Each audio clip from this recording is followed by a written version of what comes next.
By the time the Islamic Caliphate ended in 1924, 270 million people around the world were killed by Islam. 270 million. And we didn't have weapons of mass destruction, and there was nuclear weapons. All of these people were killed, butchered by the sword.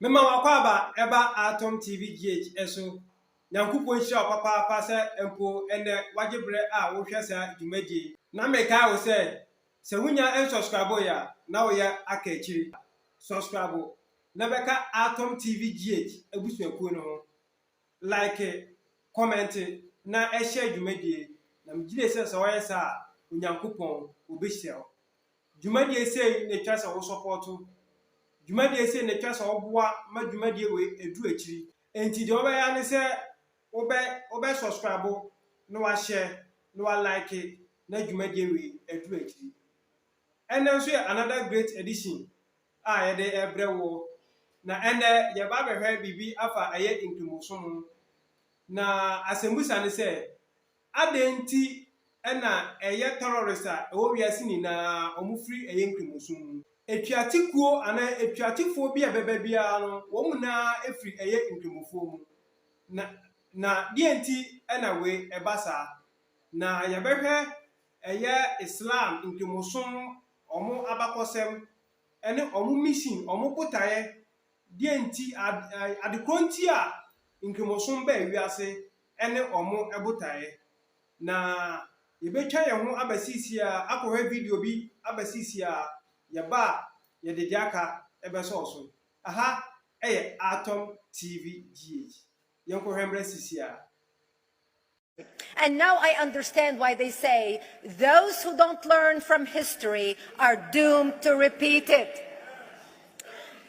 In order for you to understand why Western civilization is very different than the Islamic world, you need to understand the history of Islam. When Prophet Muhammad supposedly revealed his revelation from the angel Gabriel that he is supposed to be the last of the prophets in the early 600s, he started preaching in his own city, Mecca. He tried to recruit friends and followers to be able to spread his religion. And he tried for 12 years and failed. And after 12 years, he was only able to recruit his immediate family and friends.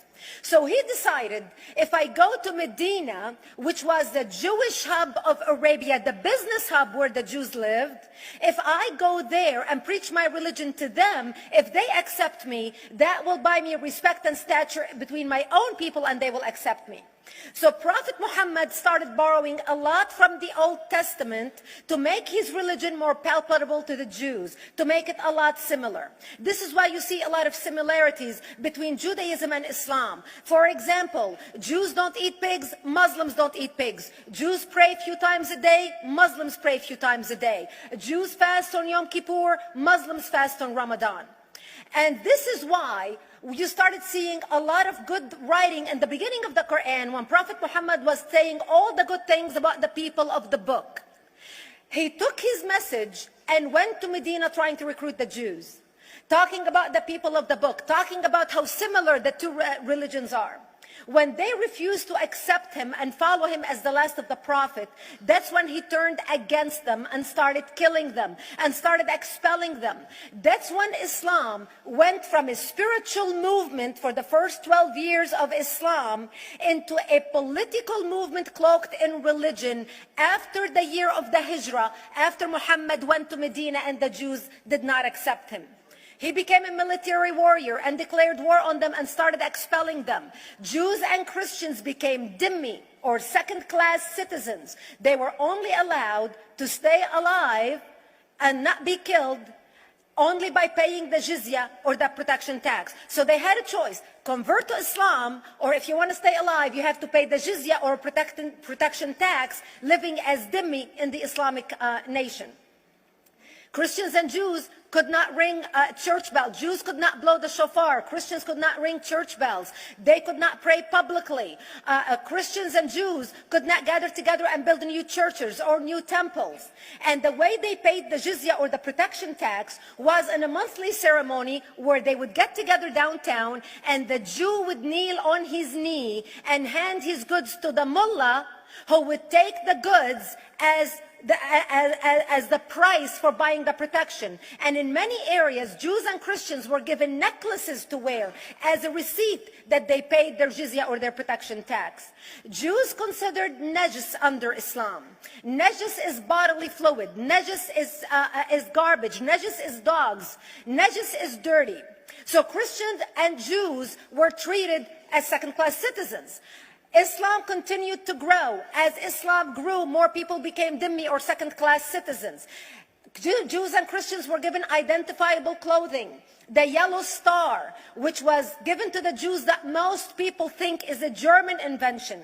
It was actually an Islamic invention in the 9th century in Iraq by the second Khalif al-Mutawakkil of Iraq, who invented the yellow star for the Jews to be identified as they walked down the street. Because Jews were considered najis, if a Muslim man or a Jew walked on the same side of the street, the Jew had to cross the other side so the Muslim man can walk, so he's not dirtied by the filth of the Jew. Christians were given the zunnar, the belt, which most of you men are wearing right now. That was an Islamic invention for the Christians. Islam continued to grow. They went all the way to Jerusalem. They conquered Jerusalem.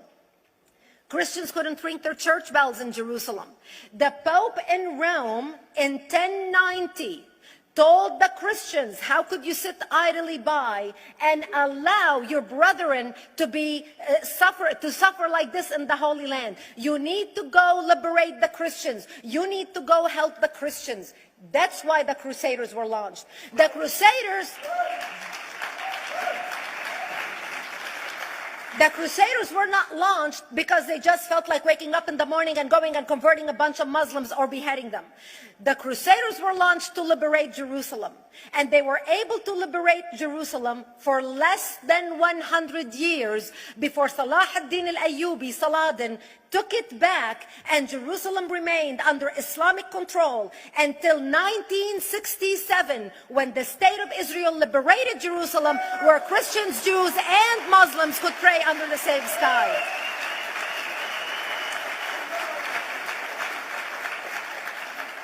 The Crusaders continued fighting Islam, and for 300 years they tried and failed. And by the 1300s, the Crusaders disappeared because they could not win against Islam. Islam continued to expand. They went all the way to Central Europe. They went all the way to China. They went to India. They conquered Spain. They changed the name of Spain from Spain to Andalusia. And they started, as they advanced, as they conquered more nations, more people paid the jizya, or the protection tax. And this is how the Islamic Empire grew.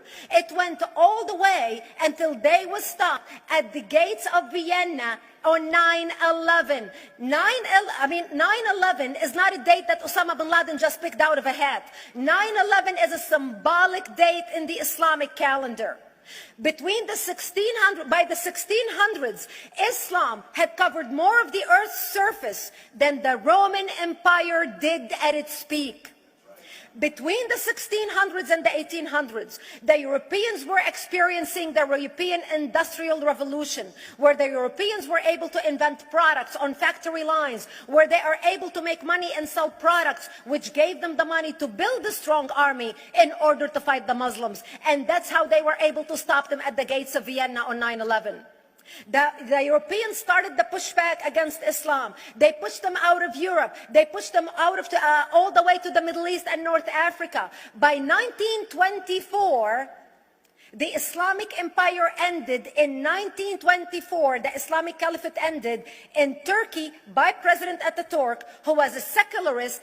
He ended the Islamic Empire, and he gave women rights to vote. He gave women a right to an education, a right to work, a right to choose a husband. He forbid women from wearing the hijab. He forbid men from wearing the beard. The Muslims hate him so much that they consider him a Jewish agent, because they believe that his mother in her bloodline was Jewish, and that was the influence on Ataturk. By the time the Islamic Empire or the Islamic Caliphate or the Islamic State ended in 1924, the Islamic Caliphate had existed for 1400 years, and it ended less than 100 years ago. By the time the Islamic Caliphate ended in 1924, 270 million people around the world were killed by Islam. 270 million. And we didn't have weapons of mass destruction, and there was nuclear weapons. All of these people were killed, butchered by the sword. Memo akwa babiem sempo okwohwe sa video no ebae wakasa ote wasum eye Islam anase ntumosum omo abakosem ena mami ode amaye mami a ye feno Bridget Gabriel ode Islam omo history amaye na mami say ye ne eye adwen anase ye no enya adwen no yenso ye beto ato ho na ye hu se nsema mami kan no enya atruse bi na odi atu eye nkemofo so na ene dwumadie mene eye minua Regan na yebedi dwumadie ho chiame na yahwe adenti na eye efene se terrorist a ewo wiase ni na mu na nkemofo ohwe eye Osama bin Laden we nkemoni Saddam Hussein we nkemoni eye Boko Haram omi nkemofo ists omi nkemofo nanu ya eye efense Hamas a onkoto share ye Israel so a Israel so ni bre ya ene omo yi omo free asasi so eye Hamas omo so omo ye nkrimofo omo na ye Islam fo na adenti na etuati ku ni na efi nkrimosum na nkrimosum omo abakosam kra ene sen ya bema ye nua Regan a che ye mu afi omo mission, the mission of Islam omo purpose kra ene sen die ntina omoto hye amanso ekunkum omo na eno na enadwumadie ye ba abe bobu enti jemra na ehwe dwumadie maye wo a wonya subscribe ye no subscribe, like, share na comment na bo amadwumadie se enti me endo echi nyankopon hira se waisa amaye na menche obi no meba menua akwaba na ono nso ode na no se mede ayede atuja Mina Regan mo kwa beba atom TV keso mi je se video no o hwe o ma hwe pa mame Bridget Gabriel ne sama okan no mebisa o no kwasem anase ya atruse bi na odi atuntumfo so o hwe Islam history odema authentic anase atruse bi na de o kana ansa na yebeko video no so no mame embisa o Islam omo history pa ene se nkremosom abakosem ene se de ye nkremosom ebe wiase mema obe sima be enubi na odi a kire the history of Islam na ye de atoto eye mama na de no ya ha se difference ma na se eye adeko ti mama osima enu the history of Islam ene se yo minia medase minia to bra medase bibri se mama mesa kwanya se menso Atom TV GH so mema emeche ma adwen emfa video a yakwa he ne sisi no ye mama Bridget Gabriel o kan sem bibri efa the history of Islam ho na ensem o kan na menia na bisa me se nokra na se nya nokre na yenim se open the history of Islam ogogo a obenya articles bibri a support the mama no den ekan na say ye share the history of Islam a ye wo krobia na anase ne ye wo period bia na efe no the Byzantine Empire ne ye wo empire bi a na efe no the Byzantine Empire a na empire na wo the East Roman a na capital no ye fe no Constantinople Sabre na Arab for yenfa ne se Arab for hye mfimfin a wo hwe omo west anase wo hwe atoye famu a eho no ana sa the Byzantine Empire no den ewo a ne capital Constantinople eho ana na ewo so afi so wo call the east side anase epuye fam of the Arabs na ɛhɔ nso na yɛwɔ the Zoroastrian Empire na ɔmo Persiafoɔ ɛhɔ na ɔmo nso ɔmo den ɔmo wɔ nti wohwɛ Arab asa Arab hyɛ fifi wokɔ ne west yɛwɔ Roman Empire wokɔ ne east nso yɛwɔ den Zoroastrian Empire ɛyɛ den Persiafoɔ so the meka no ana Arabfoɔ hyɛ fifi nti saa bere no nso no na yɛwɔ kuro bi ɛfɛ no Mecca ɛwɔ Arab wɔ na Arab kuro no ɛyɛ kuro kɛseɛ nipa ɛwɔ mu no ɛyɛ adeɛ ɛka ɔmo bom kɛseɛ ɛyɛ ɔmo kasa ɔmo ka no ɔmo kasa no ɛyɛ kasa ɛyɛ baako ɛyɛ Arab kasa no even though ɔmo wɔ nkyekyɛmu kakra dialect no ebi yɛ different kakra te sɛ ofa twi yɛwɔ ɛyɛ fanti twi yɛwɔ akyemfoɔ koraa wɔ difference kakra from ɛyɛ asantefoɔ no eti saa na ɛhɔ nso na ɛtie but na kasa no ɛyɛ den ɛyɛ baako ɛno nti na ɛyɛ kuro bi nso na ebusua yɛwɔ clans bebree ɛwɔ kuro no mu ɔba yɛ asantema mu ha yɛwɔ abusua bebree kɔfo akyekyere abusua bebree na aka yɛ abom ana nkɔfo nso fie dɛn ɔmo man nso aba bɛka yɛn ho but ɛhɔ no na ɔmo yɛ nipa baako ɔmo yɛ dɛ ɔmo ka kasa baako na ɛyɛ abusua ɛno nti no saa ɛbrɛ no na ɔmo yɛ baako nti in the sense sɛ obi ahi asɛm ɛyɛ obi ahi asɛm na ɔkɔka baako ɛte sɛ ne waka ɔmo nyinaa saa na ɛteɛ afei nso saa pɛn no so no woyɛ obi a wodi ɔwo pɛn tɔkwa yie anaasɛ woko ntɔkwa na mpo wotumi de nkwa etwa so ɛwɔ ntɔkwa a woko ɛma wabusua a wo saa nipa no ɛyɛ wowɔ abodin yie pa ebodi wo akyi ebodi sɛ woyɛ den woyɛ ade kɛse a sombo woyɛ pabne ɛma den kuro no afei nso deɛ bɛhu yɛn sɛ Mecca yɛ kuro a ɛyɛ market kɛseɛ wɔ hɔ a nkɔfoɔ ba hɔ bɛdi dwa ne ade ɛno ne nneɛma na ɛwɔ hɔ no afei wokɔ w'anim kakra ade baako a ɛyɛ sonko ɛwɔ kuro no so no sɛ ɔmo wɔ ɛyɛ abusua biara no ɛwɔ abosom a ɔmo yɛ dɛ ɔmo som eti te sɛ me nua atɔbrɛ abusua na n'abusua no wɔ ne bosom a ɔyɛ dɛ ɔsom saa nso na me nso a metie mesom abusua mesom wɔ dɛn abosom a mesom yɛ dɛ mesom abusua biara clans no biara wɔ ne bosom a ɔyɛ dɛn ɔsom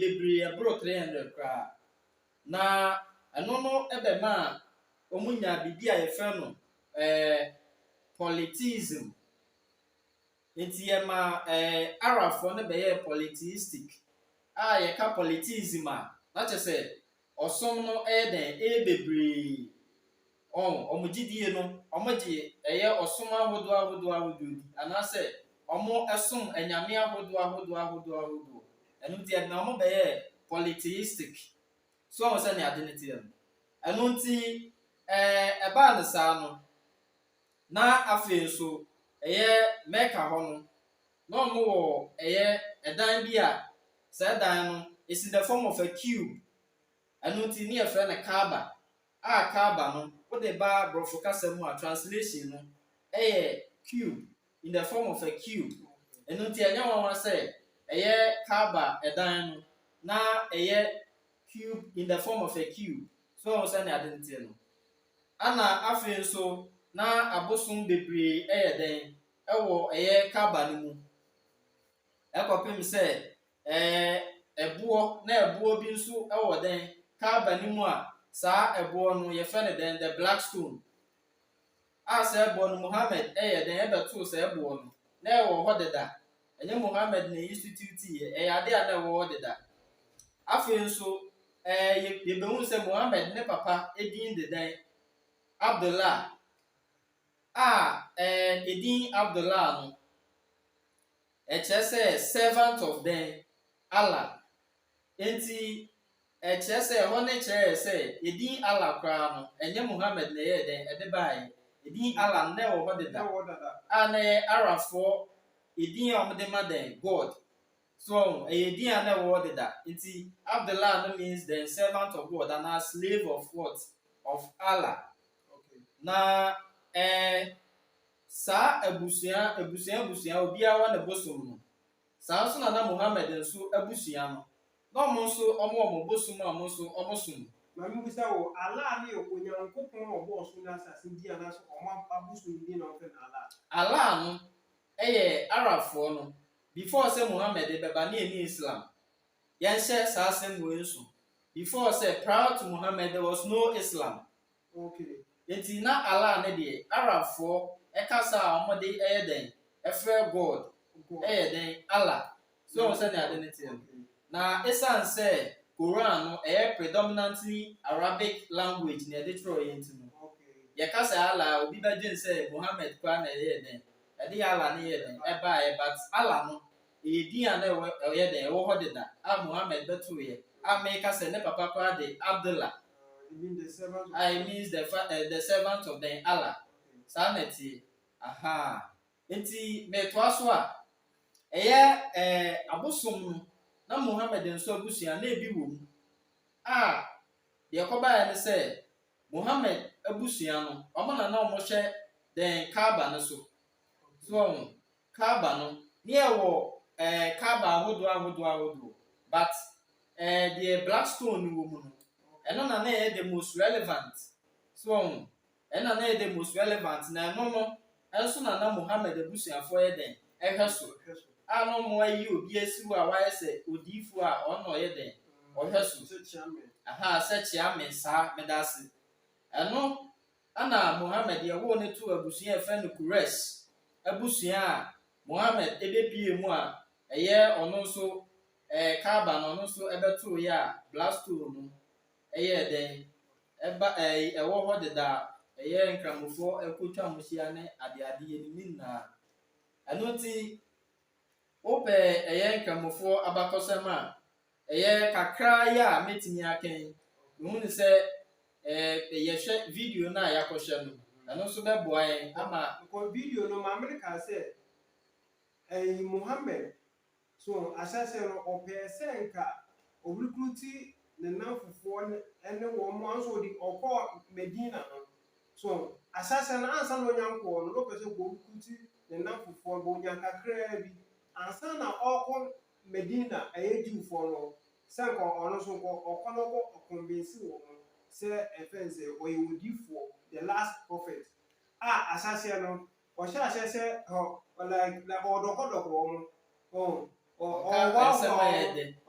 ɔkansa ma ɛde kyerɛ Jewfoɔ no sɛ the people of the book so ɛma wɔn no mu yie akyinyɛ Nyankopɔn na de scripture na ma wɔn mpokura so no Muhammad no kwa wɔn ti biribi ase a ɔkubisa ɛyɛ wɔn a Nyankopɔn de scripture no ama wɔn so enti wohwɛ a Jewfoɔ no anyina ntum no afei Quran ankasa Muhammad san so twa n'akyi ɛbɛka sɛ wo a wanyine nsɛm andi bia na twa sɛ dɛ yɛkum so na wei kyerɛ sɛ naadaa bi ɛwɔ baabi wɔ contradict no enti no ma yɛhwɛ ɛyɛ Quran nyina so bɛsi so bɛtumi akenka ma me a yɛni ka hwɛ Quran chapter 29 verse 46 so na yɛhwɛ nsɛm a ɛyɛ Muhammad ɔkɔɔ Jewfoɔ no nsɛm a na wɔka Quran chapter 29 verse 46 sɛ yɛwie a ne yɛka Quran chapter 10 verse 94 na yɛhwɛ nsɛm a ɛfɛn sɛ Muhammad na ɔka ɛfa ɛfɛn sɛ scripture no anasɛ Jewfoɔ no kenkan ma me Quran chapter 29 verse 46 yɛhwɛ nsɛm a na ɔka Surah Ankabut okay ayah 46 yeah ɛwɔ kan sɛ and do not argue with the people of the scripture. Oh, what's that? I say, you know. So, I'll call you for now. Person, when not say what you did for.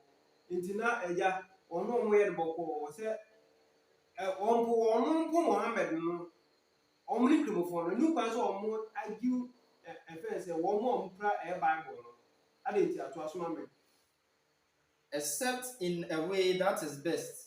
Except for those who commit injustice among them.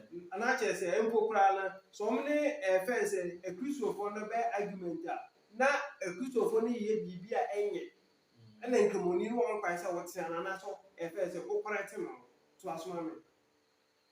And say, we believe in that which has been revealed to us and revealed to you. Afe Muhammad said, Ye ji Muhammad di. Esa say ye ji say onyankopon na de umana de amamu. Ti ye ji. So, afe Quran chapter 10, ye verse 1 verse 94. So, ye read sama Muhammad so osaka Surah Yunus. Verse 94. Ayah 94. Surah Yunus ayah 94. I was saying. So if you are in doubt, oh Muhammad, about that which has been revealed to you. Muhammad na say simple class onti bibia se a Allah say onko bisa womo a wode enwuma aidin kan na ma womo scripture no Bible no onti bibia se wo Quran ni nwuma na ono Nyankopon no o yi a che na onti bibia se onko bisa womo no mo ma di nchiru yenka abibu a yenka de kakra ebu a kan Quran chapter 4 verse 86. Sorry, 89. We are kind Quran chapter 47, verse 3 and 4. Surah Nisa, ayah 89. Surah Nisa, ayah 89. What said? In which you will disbelieve as they disbelieve, so that you will be alike. So do not take from among them allies until they immigrate for the cause of Allah. But if they turn away, then seize them and kill them. Wherever you find them and take not from among them any Muhammad Koya say, Emma woman a face a Christopher and as woman is scripture.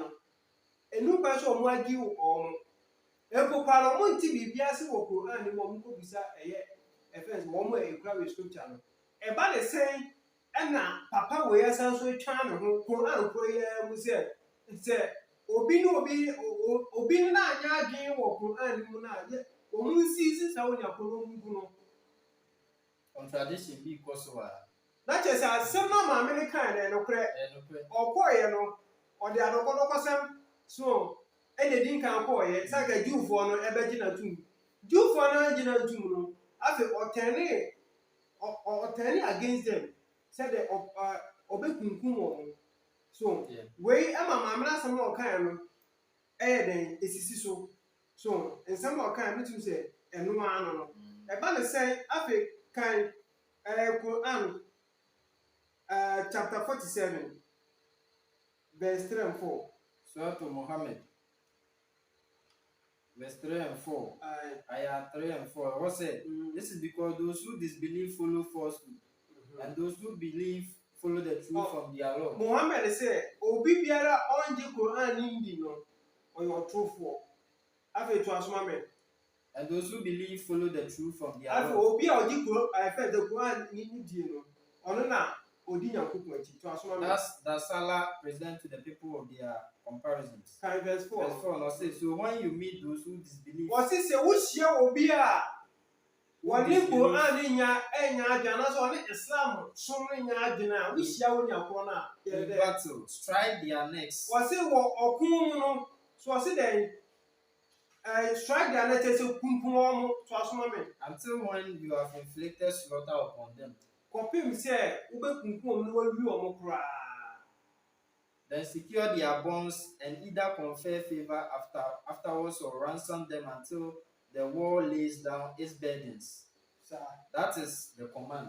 So, until Muhammad Asaseno, Obeka said, Empomo Kemofono, Omunti Biasia. Omungo bisa eye omo ekura we scripture no e ba ne se na papa koya san so tene no ho se obi na anya adwena e twa so kono mo nko bisa wo mo a esu scripture no afi ro se obi na anya adwena wo Quran mu na onche no omunche no omunku sa onyako no e wo okun mu so we ma yehu sampa Islam esquare true war ko asama o kan no san so esi wo bi.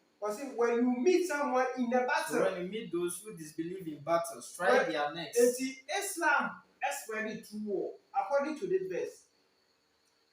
So, a sick kind, and ama in Kumusuma de atre. So, said your mamma de Uchimu.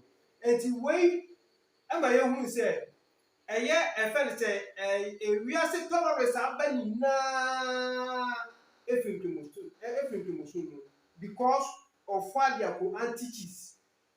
We have Osama bin Laden, ISIS for Hamas for sana omuko anede echeche says obinu or obinu nan anya adwini wogun an manaso ono sum a etwasa omuko to hye sa oni akoro no so na de na omu yi na de efiri wo enti we amiemu se Islam som no ampa eye ntokwamu na de omo de spread anase a true war se omo no anase omo betime de ediwiase so that is their mission afi yeyamra omo purpose Islam som pa no omo purpose pa de eno sima mienu omo mission ne omo purpose de ade nkubofo so ohye omo purpose a omo purpose na ne se ombedi wiase so on sana identity ese omo betimi atre no ma omo ba bedi wiase se de nwe bi Kristo som etimi ekonka wiase na no omo purpose no but ade a omo try ya so anye den anye yi so omo try every means but anye yi but ade omo gusu ekura mu a wo hye record kwa echese omo unyi statistics say they are really growing up. Omo number no gusu a ye den dolly yi. Obaga na akwa we share the number of ye can say masalachi awodo wa ha bebre kwa. Utunu say omo dolly yi pa so say na identity. They are their research kwa supported say they are really growing in number. Say omo purpose ni say omo metime di wiase so. Omo metime di wiase so. So now we say Islam a threat. Islam because my main history now or the my now since I into Musumba no nipa ewuo efrinkemufo nsem no 270 million people na nkemufo kunkumo na utim say we kura ampono tese Hamas for the grand hu so on say omosom Hamas die onko to share you for ni person no kwa mai ni person be kunkumo the new statistics eba no so be kwa koka 200 they na say the ISIS for so church the Boko Haram Nigeria be do so church and no kwa nyam be kan that is Islam about threat e wo biase say so on say me ma abakose meka say mi say arafo eba ntokwa abusua bia mu no wotimi ko ema wabusua na so wotimi kuma arafo na empowu wo kumu a wo no yehu so ye opabne so wontim ntokwa ya ade a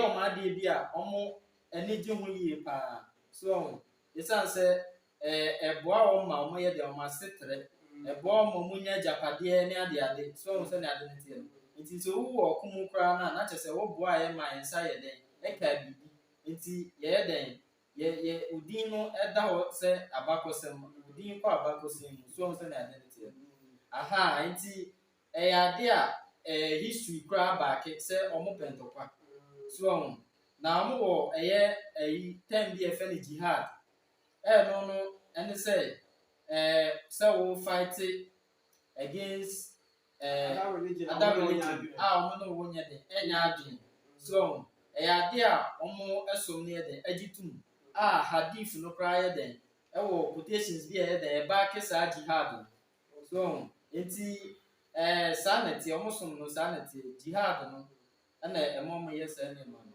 ko na say mo say ingrofo we see na kasa esa say dey you for the year wo dey you for the year the ingrofo all offense Islamic leaders no bia kasa ye kura ye vice president kura akabi say that for nya de omo ye no na Israel for no omo to no omo ka Hamas for so Hamas for ingrofo etutro for na kwato share omo so ekum enipa 700 picture bi muti then the on there and Israel for no so edomu anaso omo so ekutia omo a o say de ahye wo so o say de ahye wo ntino ahwefo aha na ye ne mu anase ye de mu ebesie na nyankopon ye adom a da se ne sa dwumadie we ye san so ebeto aso eye efe ne se etuatefo ewo wiase nyina omuna efiri eye nkimusun se na medikan kan no Osama bin Laden Saddam Hussein ists Hamas fo a na nse yankoto hye ye Israel fo omuna ye nkimufo na eye omuko ano ena emo sa anase etichi sa sese obi no obi anase obi ne omo anya omo sumo adwena etwase omo timi sizi oni akoro no omo eku omo sene maame no ema history no sa pepepe na nkrimofo so omo ede omo eye nti wo hwe ewiase pa omo mi nkrimofo pa eye ISIS fo ntanse sa na omo ko ano etichi Boko Haram sa na omo ko ano etichi